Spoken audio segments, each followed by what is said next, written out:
Philadelphia, on the run, stand up and cheer. Number one, Philadelphia, here they come, team of the year. 1, 2, 3, 4, 5, Sixers. 10, 9, 8, 76ers. 1, 2, 3, 4, 5, Sixers. Hello. Hello, Clark University. Hi, everybody. It's the Henry Sims Experience. We're back with another episode. We've been gone for like a month, but now things are better. Now, dude, don't worry. Sorry, we just need to turn up the microphone. It's different now. There's only one microphone, so it's really far away.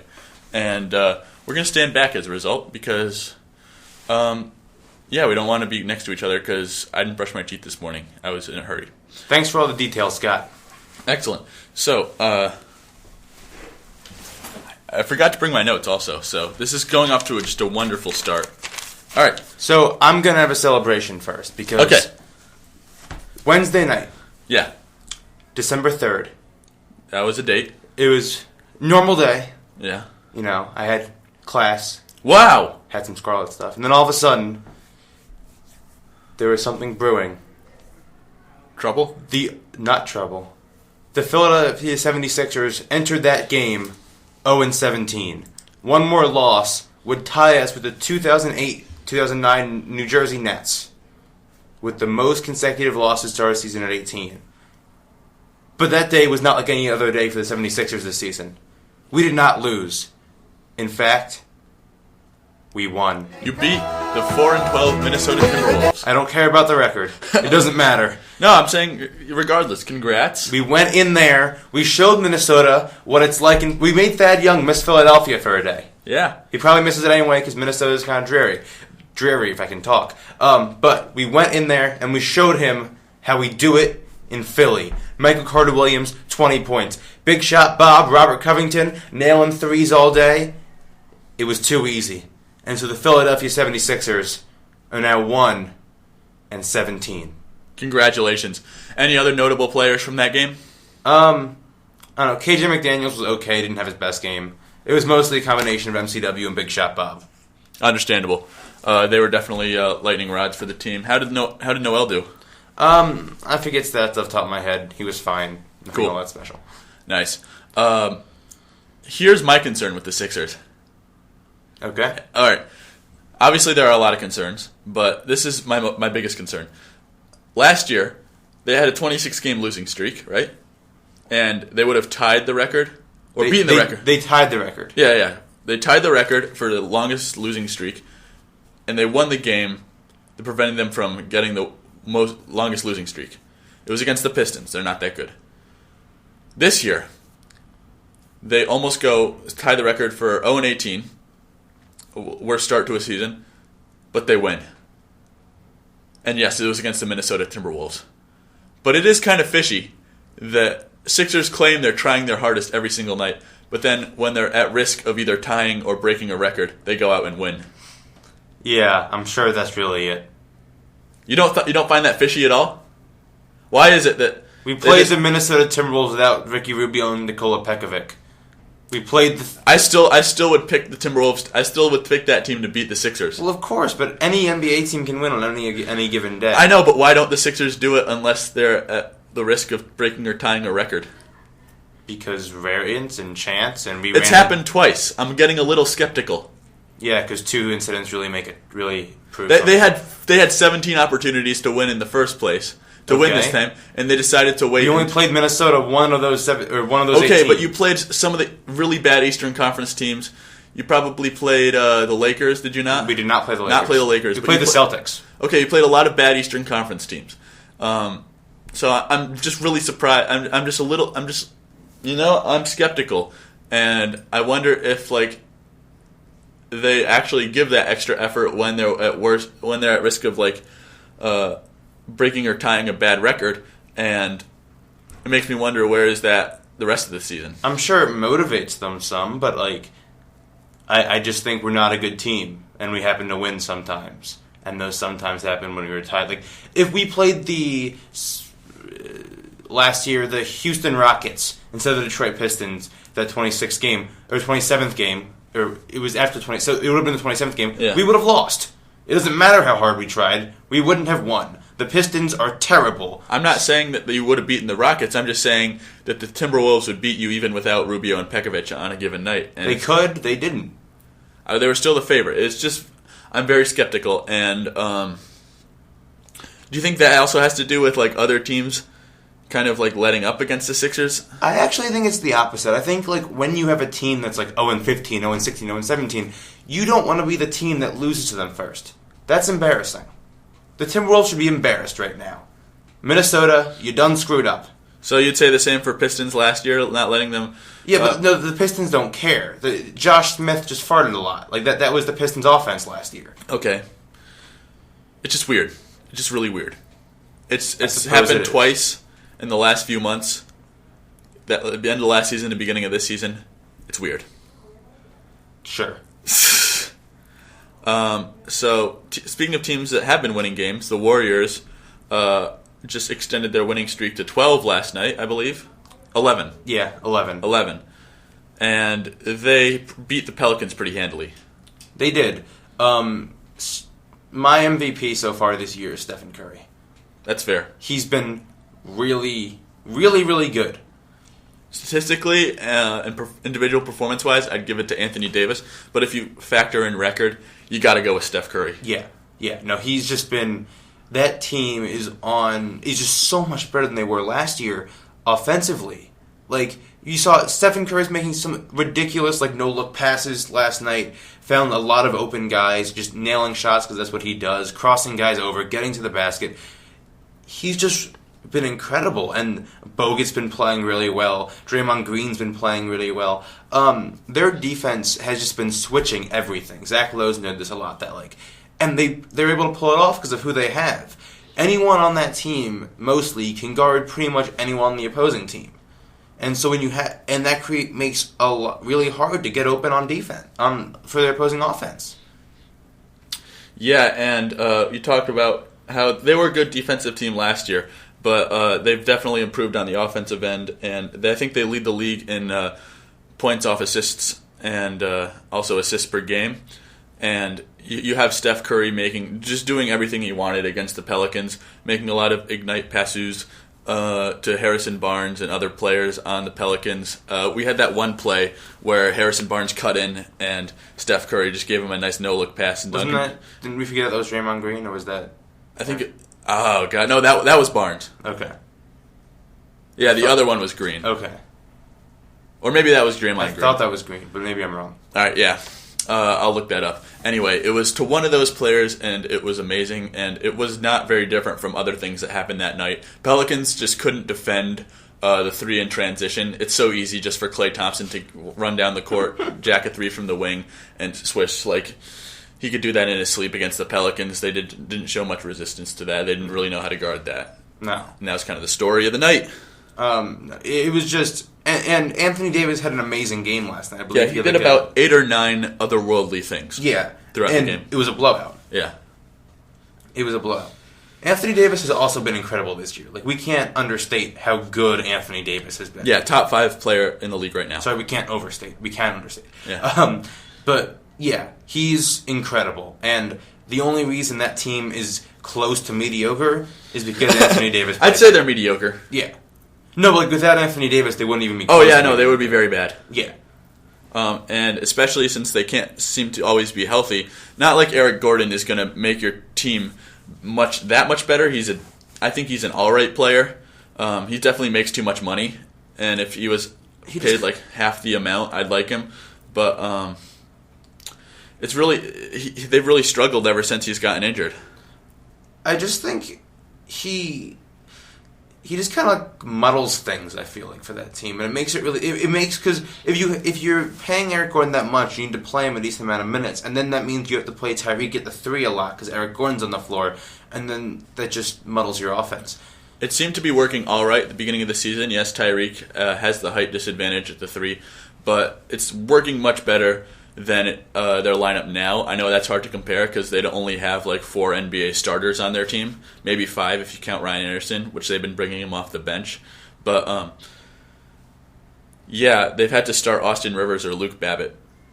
Yeah, Luke Babbitt has awful hair, number one. Even worse defense. Mm-hmm. But he can shoot threes. I think his hair is worse than his defense, honestly. Really? It's probably the worst hair in the league. I can't really argue with you, but I guess he has bad hair and bad defense. I don't know, maybe Jeff Adrian, unless you're into that. Chris Douglas Roberts. Yeah, there's a lot of bad hair in the league. But regardless, bad hair, bad defense. Yeah. He can shoot threes. He can. Austin Rivers, good last name, bad everything else. Yeah, on our way over here, we were... Ethan asked me, who is the bigger beneficiary of nepotism? Austin Rivers or Jaden Smith? Personally, I don't think anyone could possibly be a bigger beneficiary of nepotism than Jaden Smith. He's just a weird kid who just is famous because of Will Smith and then says ridiculous things, and then that gets carried over. But, like, if he was, like, Jaden Bigsby. How did I think of Bigsby for last name? Jaden Giles. If he's Jaden Giles, he's just a weird kid that says crazy things. He wouldn't be famous. He'd just be a weird kid who says crazy things. Yeah. He'd be like that kid who sits near the back of the bus and has and just like listens to music, and no one knows really what's going on with him. And when you talk to him, he'll talk about crazy things. And he doesn't go to school, though, because schooling hurts people, according to Jaden Smith. So it's not a school bus, it's a city bus. Yeah, it's a city bus. So I go Jaden Smith. What about you? Well, it goes back to what you think the goal of nepotism is to do. What do you think? How do you think it benefits people? Do you think it changes the people's view of the person who is beneficiary from nepotism?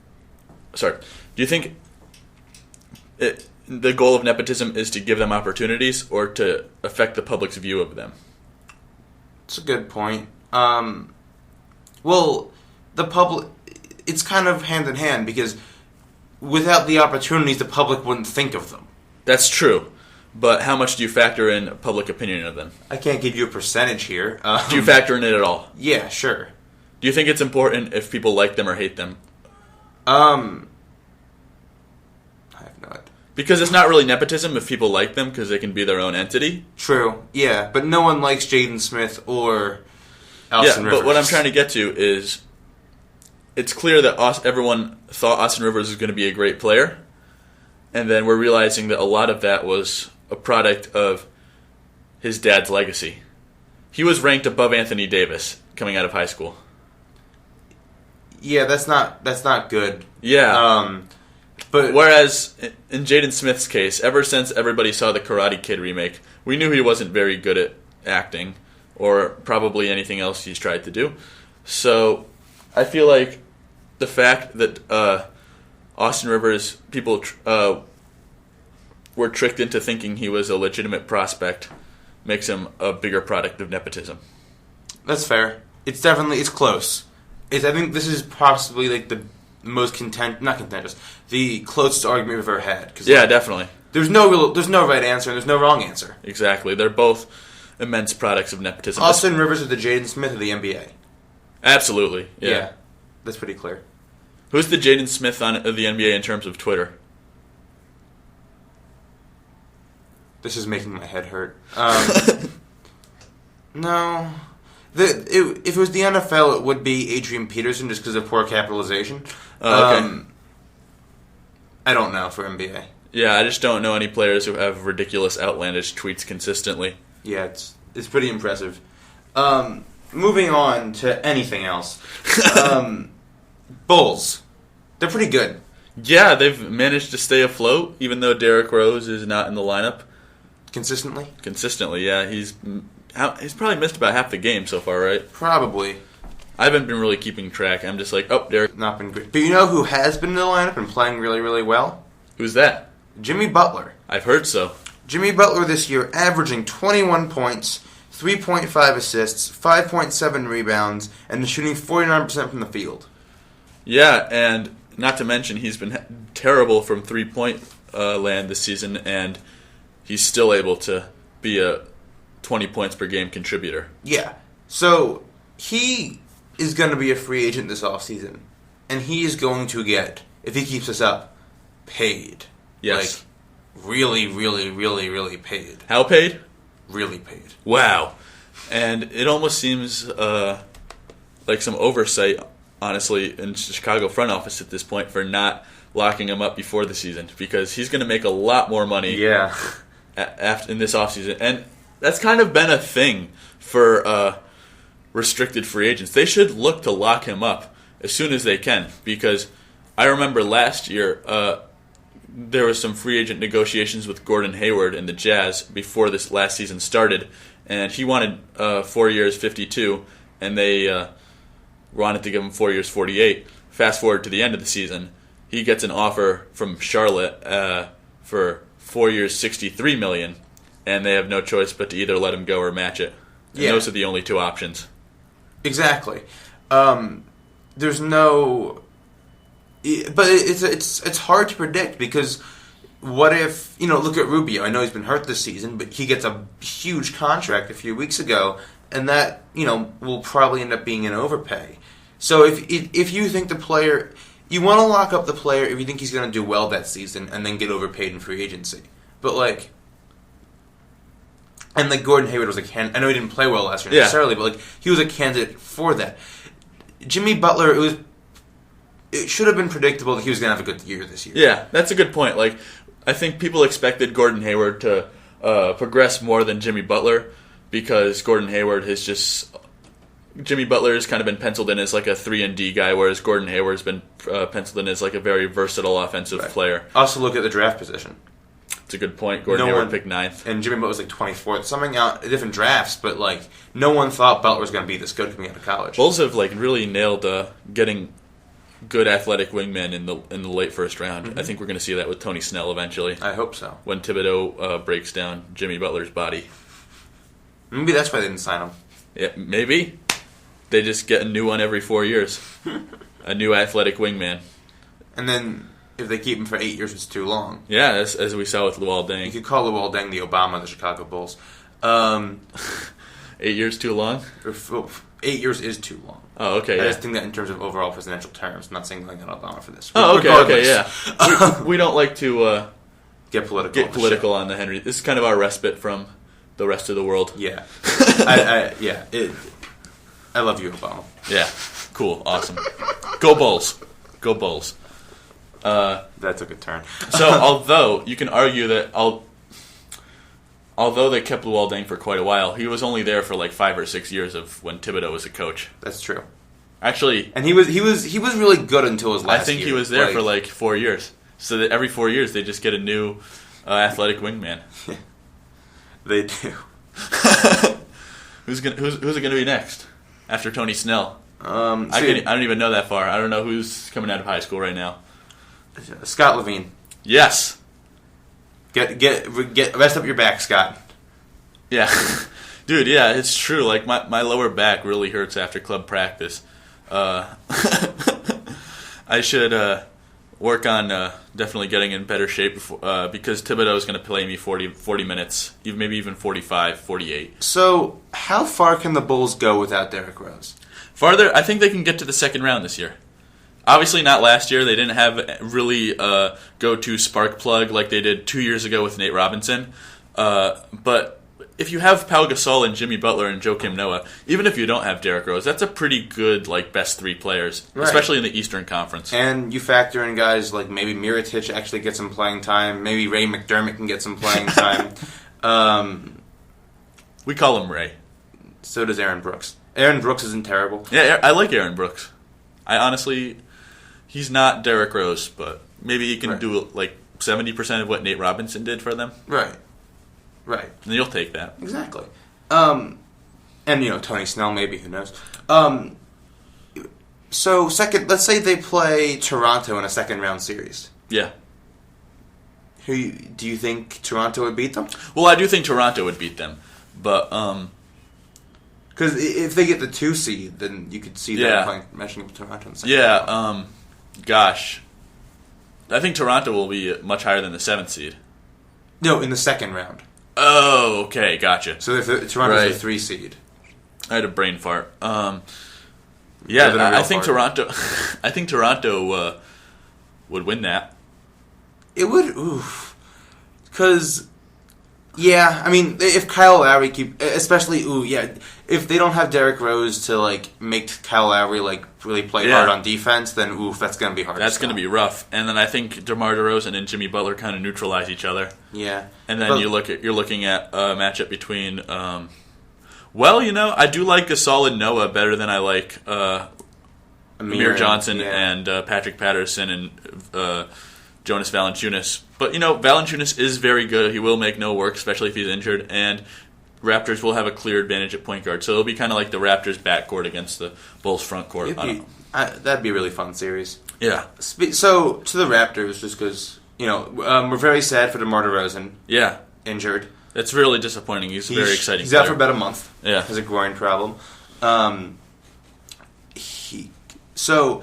they're not playing poorly right now. Terrence Ross has played well in his place. Kyle Lowry has really stepped up. Yeah, it's been great to see him. Like, every person who was like, Kyle Lowry is good all this past years is vindicated finally after these 2 seasons in Toronto. Yeah. No, he just had to get his head straight. Yeah. And now it's straight. And that team is just really benefiting. He is really, really, really, really good. Yeah. And they've gotten really good production from their big men, with Patrick Patterson, Amir Johnson, and Jonas Valanciunas. That's one of my favorite, 3-man big rotations in the league, honestly. No, that team, and, without DeRozan, it's going to be a little harder to win because he adds a lot to them, but that's still a good team. Yeah, so fun to watch. And Lowry has implemented some post moves even. He's been, not a whole lot, but he's been backing down some guys in the post. He has a large posterior, and that really helps him in situations. And that's very valuable because if you think about it, Raptors have lineups in which they have 3 other 3-point shooters other than Kyle Lowry. Like Grievous Vasquez has been in for shooting guard at DeMar DeRozan. He's a good shooter. Terrence Ross, a small forward, your favorite guy. He's a great shooter. Patrick Patterson plays a lot at the 4. So if you have 3 guys lining the perimeter and Kyle Lowry has the size advantage on his matchup, you have one of those guys who has to help a little, sag a little into the wing, and Kyle Lowry's a good enough passer to find the open man. So I'm really glad that Kyle Lowry is developing a post-up game. I think it can be very Sean Livingston-esque. Yeah. You could really say that Lowry has the MVP, the most valuable posterior. He does have a big badonkadonk. We're really, really good with words here. Yeah. All the vocabulary you guys are learning, you guy, is learning. Really impressive. Awesome. What do you want to talk about next? Let's go to Memphis. Walking in Memphis. That was not necessary. Go ahead. Ignore that part, please. So, Memphis Grizzlies, do they currently have the league's best record? The Warriors do, after last night's win. So, second best record. Yeah. They have been incredible this season. Either them or the Raptors. Marc Gasol... But we won't count the Raptors because they play in the Eastern Conference, so Memphis is a better team. Marc Gasol has been incredible. Marc Gasol, I love watching Marc Gasol. So, you all know I hate long twos. Yeah. Hate them. I don't hate it when Marc Gasol takes He likes Marc Gasol more than you hate long twos? Is that a fair statement? Yeah. Wow. That's the best compliment I've ever heard. If I got a Valentine's Day card from you that said, I like you more than I hate long twos, I would be so... Creeped out? Well, yes. But also, if I knew you didn't have any lascivious intentions, I would be very flattered. I'm glad. No, so let me explain. The Memphis offense doesn't have a lot of shooters. They have Courtney Lee, they have Quincy Pondexter, they have Mike Conley kind of, but not really. Yeah.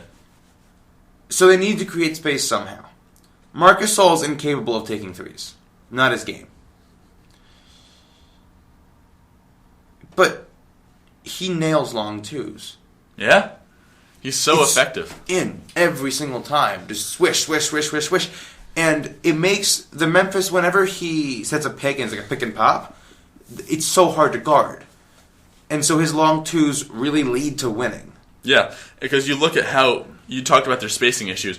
And they need spacing because they have two post-up experts. And I just read in the article by Zach Lowe how much the facilitation of Marc Gasol on the elbow helps Zach Randolph's game. Yeah. And that's what's been kind of creating the spacing for them, just Marc Gasol's wizardry in the elbow these past few years, and it's especially true this year. I still can't help but look back to that Pau Gasol trade. It's crazy. Pau Gasol gets traded to the Lakers from Marc Gasol and Kwame Brown and Javaris Crittenton. Oof. That seemed like enough of a one-sided trade to make the Garnett-Al Jefferson trades a little suspicious. Right. Yeah. It was. I remember Greg Popovich spoke out about how awful it was. No, you can't just let teams get amazing guys for nothing. Yeah, and look at what it turned the Grizzlies into. And yeah, Greg Popovich has to deal with the Grizzlies and Marc Gasol every playoffs now. So I don't think he's think it's as one sided of a trade as he used to, especially when you look at how the Lakers are now. So, do you think that the Grizzlies knew how good Marc Gasol was, or they just got really lucky? I think they definitely. Well, he was not very in shape, not very touted prospect all throughout high school and college. I didn't play in college. What am I talking about? In Spain. Spain, yeah, and he actually went to high school in Memphis. Though, did you know that? Really? He's living with Pau. That's cool. I read an article about him a long time ago, and no one really expected him to be this good. You're right. There's not really that much of a. I guess since his last name is Gasol, you could expect him to kind of be like Pau eventually. Nepotism. But yeah, based on his stature and really lack of athleticism, nobody expected him to be this good.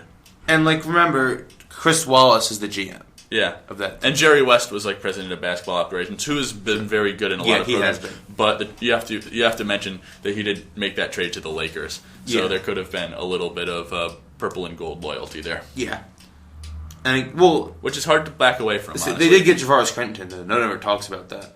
Oh, who did? The Grizzlies did, I believe. Oh gosh. How he's known to pack a little heat. Yeah, unfortunately, we won't really discuss him. I don't like to discuss convicts. Oh, I forgot that he got. Oh my god! I just remember him from the Gilbert thing. Yeah. I forgot that he got arrested. Yeah. Whoops. So yeah, we won't spend much longer on that. No worries. But to go back to the Grizzlies this year. Lost my train of thought. Back to the Grizzlies this year. Their coach, Dave Yeager, really looks like an amazing coach right now. And people thought it was crazy when they let Lionel Hollins go, but I kind of get why they did it. Yeah, Dave Yeager seems like Lionel Hollins 2.0 to me. He just they haven't lost much on defense, other than maybe I've heard Marc Gasol is not the defensive player of the year monster that he was when Lionel Hollins last year was in the Grizzlies. But even still, this Dave Yeager's very good. Their defense seems as good as it was before. Yeah. Seems as good, yeah. Yeah, Gasol's still playing well defensively. He's just not being incredible. It's fine. He's more than making up for it offensively. Tony Allen is going to be Tony Allen. Yeah. Zach Randolph's fine defensively. Tayshaun Prince is on the floor. Not a whole lot anymore, thank God. Mike Conley's good at defense. Courtney Lee, solid defender. Yeah. So they have good defensive personnel, but now they have a real flowing offense. And you look to the Nets, and it's not Holland's fault, but the Nets have been falling apart recently. Mm-hmm. Chris Broussard reported that they all hate each other, which I assume he saw from Woj. And they the Nets have just been terrible recently, apparently. I haven't watched them a whole lot. I don't blame you. But, so they beat the Spurs a few nights in double overtime. But regardless, Lionel Hollins is not a bad coach, and that's not what I'm trying to say. But I think that Dave Yeager's better. Yeah, there's a lot of evidence pointing towards that. And so, basically, John Hollinger knows what he's doing. Yeah. Yeah. Chris Wallace doesn't, but John Hollinger does. I'm crediting it to John Hollinger. I kind of miss him writing on ESPN Insider. Yeah. But, might as well have him run an NBA team. Yeah. Hopefully that doesn't happen to Zach Lowe. I don't think it will. Yeah, I don't think he wants to be in that position. Neither do I. So let's go to Cleveland. All right. Why? Oh, no, not like literally go to Cleveland. Oh, Just- no. No okay. one ever wants to go to Cleveland. Okay, gotcha. No. Their point guard is named Kyrie Irving. I've heard. You might have heard of him. Last night he scored 37 points against the Knicks. Albeit against shaky defenders in Jose Calderon and Tim Hardaway Jr. and a little bit of Shane Larkin. I think calling them shaky defenders is really, really nice of you. Yeah. And that they feel really complimented by that. Yeah, no, I think, yeah. They're like, oh, that's the nicest thing anyone's ever said about my defense. So, Kyrie Irving's really hard to figure out.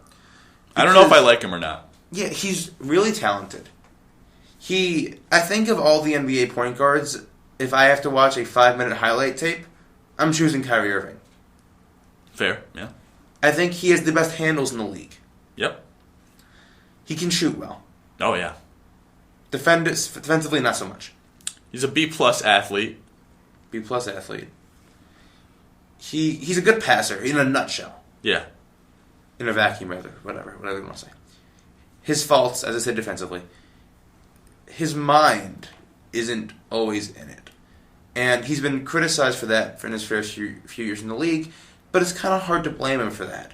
You look, he gets drafted by the Cavs the year after LeBron leaves. He's the only competent player there, pretty much. And they have Byron Scott as their head coach. And they picked Deion Waiters the next year. Deion Waiters, yeah.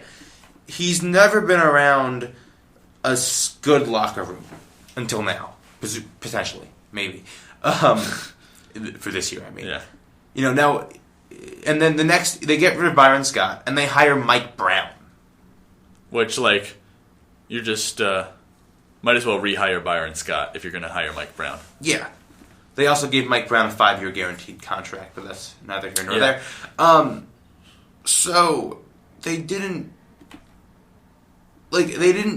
not have a chance to succeed. Right, that's fair. Now he's asked to play point guard for a championship team.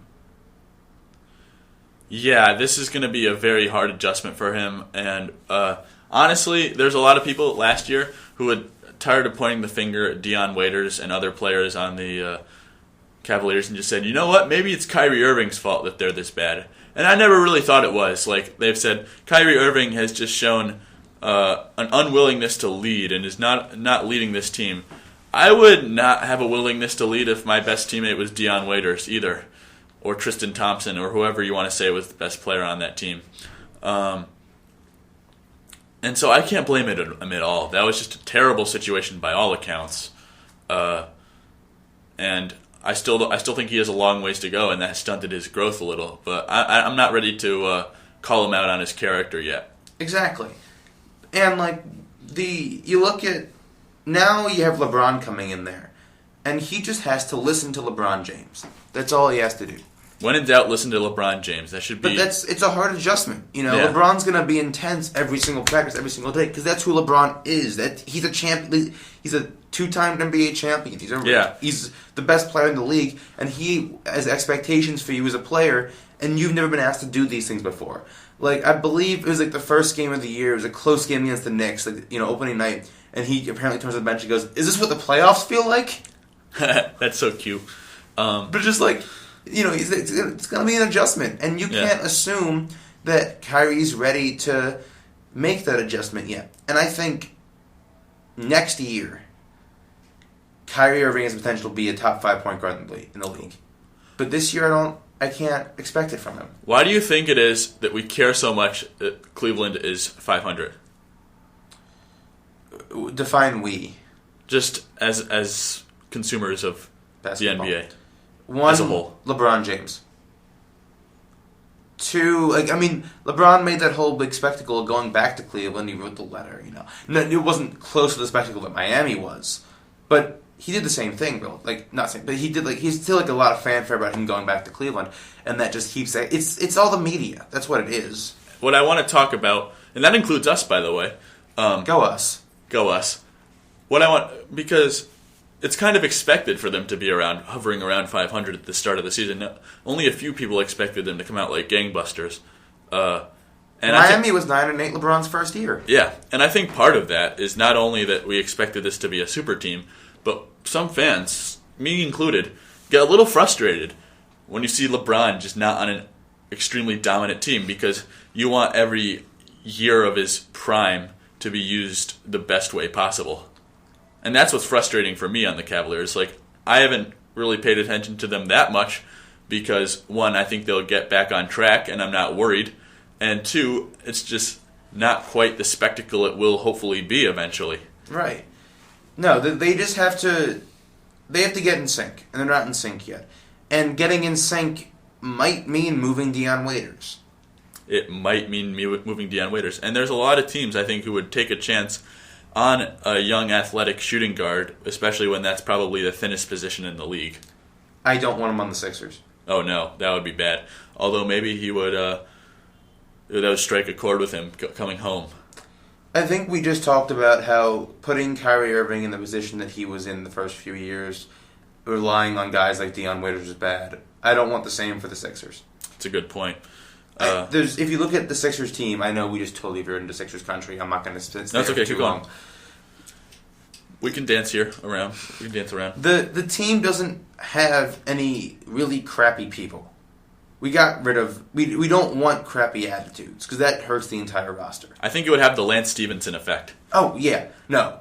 We don't need those people here, and because that will hurt things. I think it would be exactly like Charlotte is right now, because you had guys who were all kind of agreeable and weren't quite like the first option. Like Al Jefferson's a great scorer. You can obviously upgrade in terms of a first option, even if there's only a few players you could upgrade upon. But when Lance Stevenson came to Charlotte, he expected to be the first option, I think, a little bit. And I think the same thing would happen to Deion Waiters on the Sixers. And maybe maybe he wouldn't even be the best player on the Sixers. Maybe Michael Carter-Williams is better than him right now. Maybe Nerlens Noel is better than him right now. No. Maybe KJ McDaniels is twice as good as Deion Waiters. And I just think that would be a bad fit. But there are a lot of teams, I think, who could take a chance on Deion. Yeah, there are. I think Indiana could look for a chance on Deion. Yeah. I know they just dealt with Stevenson, but I think that could be a situation that makes sense for him. I think, who else could be decent with Deion Waiters? Off the top of my head. Orlando, maybe, although they seem to have the shooting guard position kind of locked up. Yeah, they definitely do. Milwaukee? I would not want him on Milwaukee. I think it would be a good fit, but I wouldn't want him on that team just because they seem to have such good chemistry.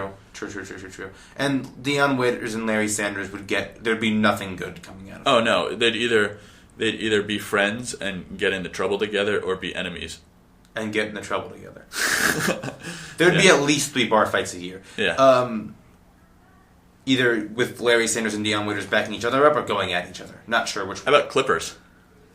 That's interesting. Well, no, because I don't want Deion Waiters on a winning team yet, because his mentality isn't... If you're trading him from Cleveland, you don't trade him to a place where you're asking him to win. That's a good point. Maybe you could, slowly bring him into the Jamal Crawford role.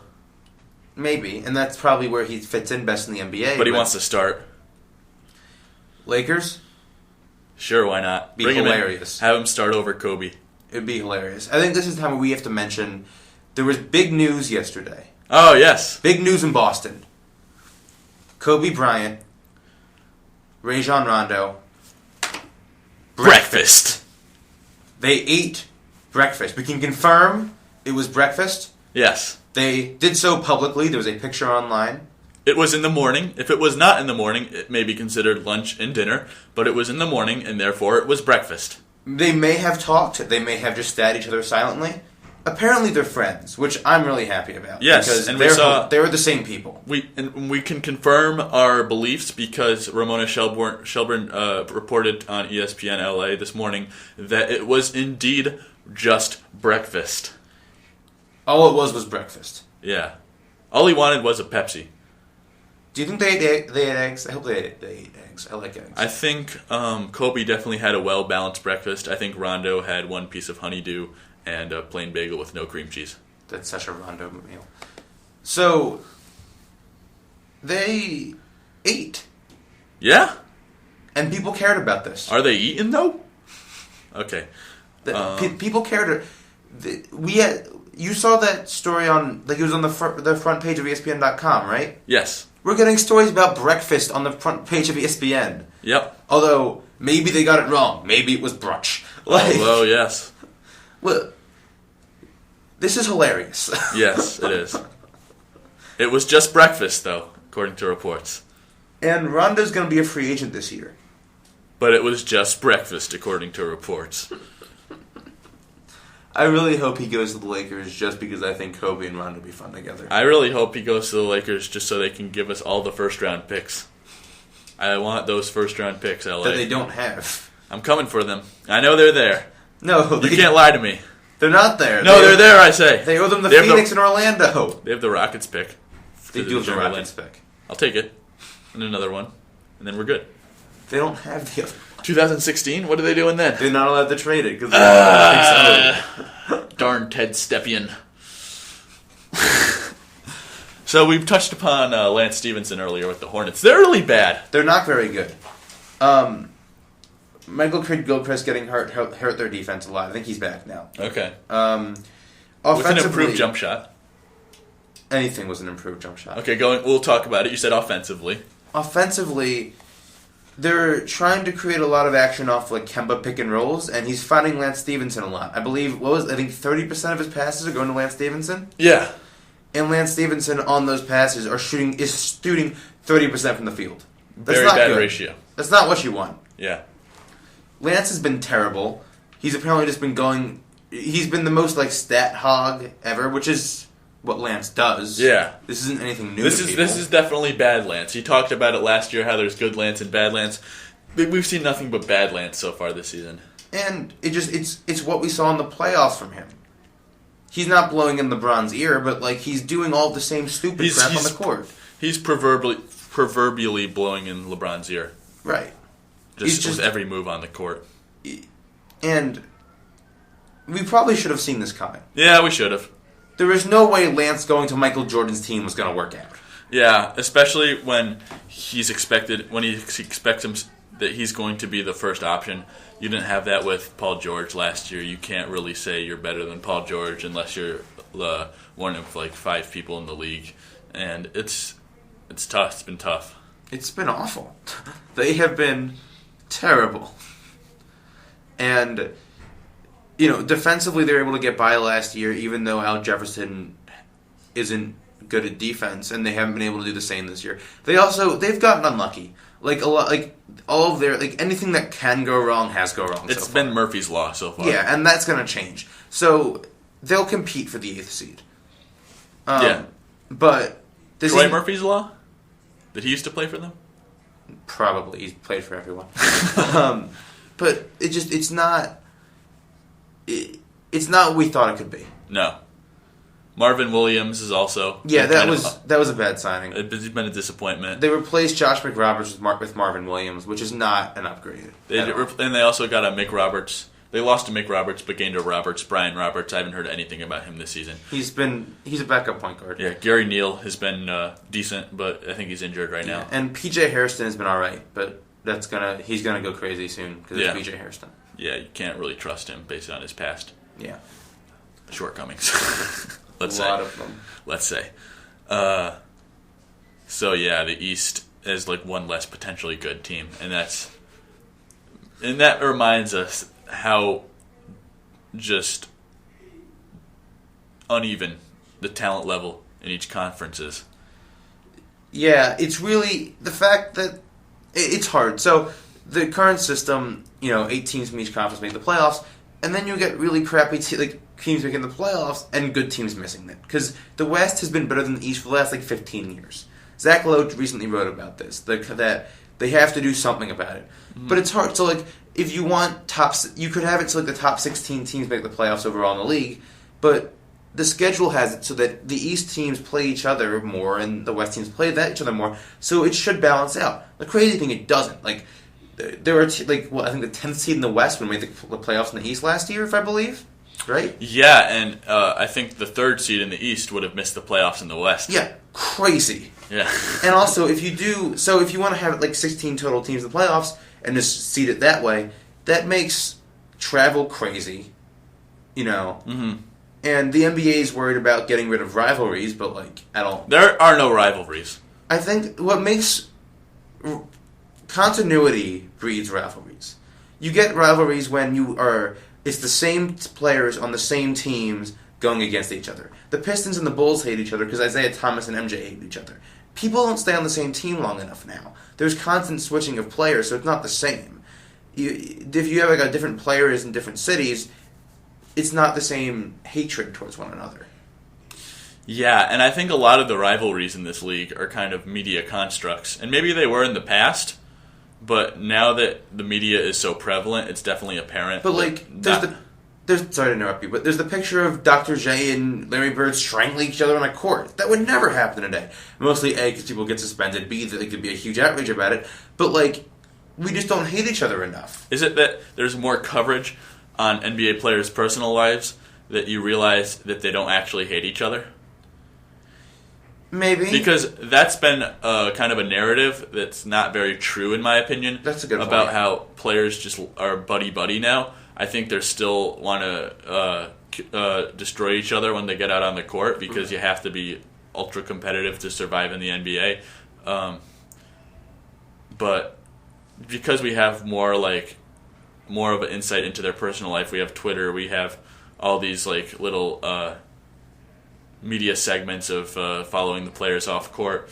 You definitely get a better insight into their life off the court and realize that maybe they don't all loathe each other. Right, like, we just talked about Rondo and Kobe having breakfast. That's Lakers and Celtics. Yeah, Celtics, yeah. And that's something that Bird and Magic would have done. Like, they were really good friends. Right.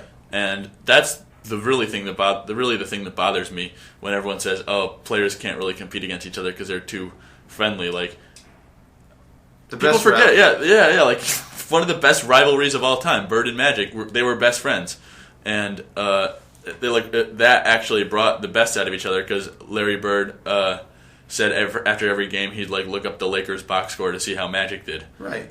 And I think friends bring out really good competition. Like, for myself, there's a chance that you and me go at it in fantasy football next week, and I'm looking forward towards that. It's going to be great. And if I didn't like you, it wouldn't be as great. It wouldn't be as fun. Yeah. Maybe I'd get more satisfaction out of winning, but I'll still get a lot of satisfaction if I win. Oh, yeah. When I beat you... Oh, no. Oh, gosh. No, I'm not going. I'm kidding. But no, just beating you or you beating me is fun because it's a friend thing. Like, pick up basketball, the same thing. You like going against your friends because you want to win. It's fun to beat. If you're playing someone you don't care about, it's not, oh great, they feel sad, woohoo. Yeah. And it's not like I want to make people feel sad necessarily, but it's like it's fun to be competitive against people that you actually deal with on a day-to-day basis. Definitely. And maybe it was always like that. Maybe rivalries because we had less attention on players. It just seemed like they hated each other because we just assumed they did. But then we realized that they're actually human beings who like to have friends and therefore are pretty friendly with a lot of their opponents. Basically, one of the biggest rivalries is considered today is Clippers-Warriors. And you hear players in interviews say, like, oh, we don't like playing them. I think that might be true for like a few players. I don't think like Andrew Bogut and Blake Griffin have a great friendship. No. But Steph Curry and Chris Paul are definitely bros. No? I could see... No, I guess Chris... Chris Paul's... I'm giving Chris Paul too much credit as like a friendly person because he's kind of a sociopath. Yeah, no, he is. Although I do think that J.J. Redick and Andre Iguodala have definitely hung out. Oh, definitely. They're definitely cool. I've seen a movie together. Yeah. Maybe play some trains. Some what? Trains. Model trains. What is your obsession with J.J. Redick and liking model trains? I'm pretty sure I've seen a picture of him when he was on the Magic of like him and like as a rookie like playing with a model train. Nice. I'm pretty sure that's where that stems Model from. trains are pretty cool. Yeah, no. If you can like have the patience to make a model train, go for it. My brother's obsessed with model planes. It's kind of impressive. Yeah. Don't sniff the glue. I'll tell him. Okay, good. No, and back to the rivalries point, there's also some that's born out of hatred. The Cavs-Wizards rivalry, it's back kind of again now. And like when LeBron was on the Cavs the first time, that was fun. It was because Deshaun Stevenson's a crazy person. Yes. But that was really fun. I think that's the X factor in having player rivalries, is that you just have one crazy person on each team who starts a beef. You had Deion Waiters who took offense to... was it John Wall who thought he had the best point back? No, I think it started that Deion Waiters. Started with Deion Waiters. And then John Wall. Maybe it started with Bradley Beal. I forget. But it might have started with Bradley Beal. We'll say it did. And then Deion Waiters took offense to that and said that him and Kyrie Irving were the best point guard in the league. And John Wall pointed out the obvious. We're going to side with the Wizards here, clearly. Yeah. That you have to start in order to be the best backcourt, which is a very fair statement, even though Tony Parker and Manu Ginobili don't start. But they're the one exception, because I would never consider Kyrie and Deion the best backcourt in the league. It's crazy. And John Wall probably is one of the best top three point guard, part of the top three backcourts in the league. Yeah. So there was just a really big interchange between them, and it ended with Deion Waiters posting a video of him scoring 24 points against the Wizards. Men lie, women lie, buckets don't. We all remember that. Not don't. And I think that's been the reason for the rivalry here. And you can see it on the court. They played a few weeks ago, and Bradley Beal nailed a corner three on Deion Waiters, and then stared at Deion Waiters going back down the court, which is just awesome. That's what. And so we can still have those rivalries. The Cavs and Wizards haven't played each other in the playoffs in years.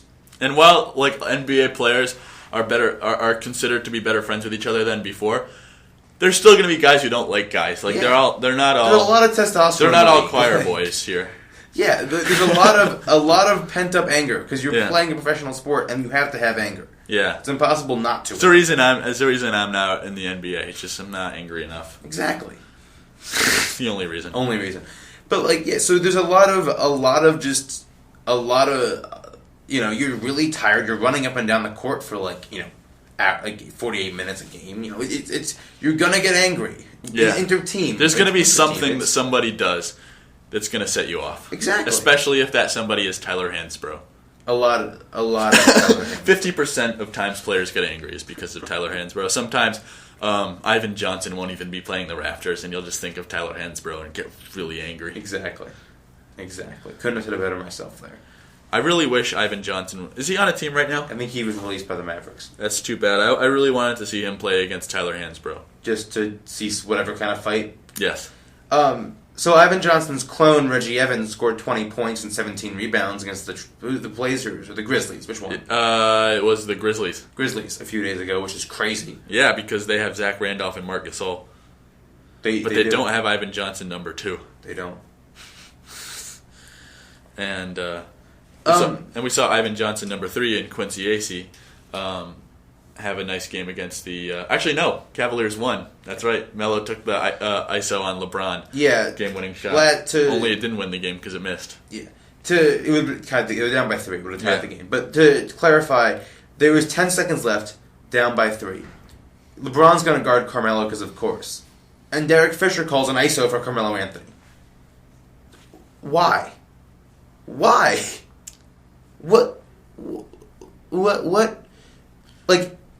10 seconds is ample time to run some sort of play. Especially when you look at who else is playing defense for the Cleveland Cavaliers and how LeBron is by far the best defender on the team. Do anything. And yes, Melo's the best on offense by far on the Knicks, but I think LeBron is better at defense than Melo is at offense. Or get Melo open somehow instead of an ISO, or get Jose Calderon open. He's amazing at shooting threes. Yeah. Just anything besides a Carmelo Anthony ISO. Yeah. We're in agreement. It's just we think we see those plays and we're like, oh, that's the best shot he could have gotten. It really isn't. They just didn't think of any creative play design. Nothing. And I know that Derek Fisher's a new coach, but he was in the league for a long time. I know what it probably was. All the game-winning plays when he was a Laker was let Kobe do something. That's probably that was probably what he called. Yep. Let's do the Kobe play. When he was on the Thunder, it was like let Kevin Durant do something. That's probably what he knows. Yeah, best. That's a great sign for him as a coach. Yeah, I think playing alongside Kobe will have the opposite effect that playing under Popovich and Phil Jackson has had for Steve Kerr. Yeah. No. Yeah. comparing Fisher and Kerr as coaches is really funny. And it's funny because the New York Knicks almost got Kerr. Yeah, I'm still confused as to why he wanted to go there in the first place. Phil Jackson.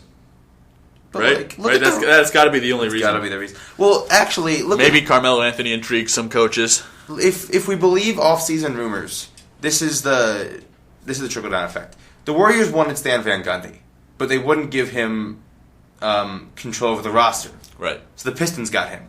They then turned to Steve Kerr, who only went there because he didn't get the job in New York because James Dolan interfered. Mm-hmm.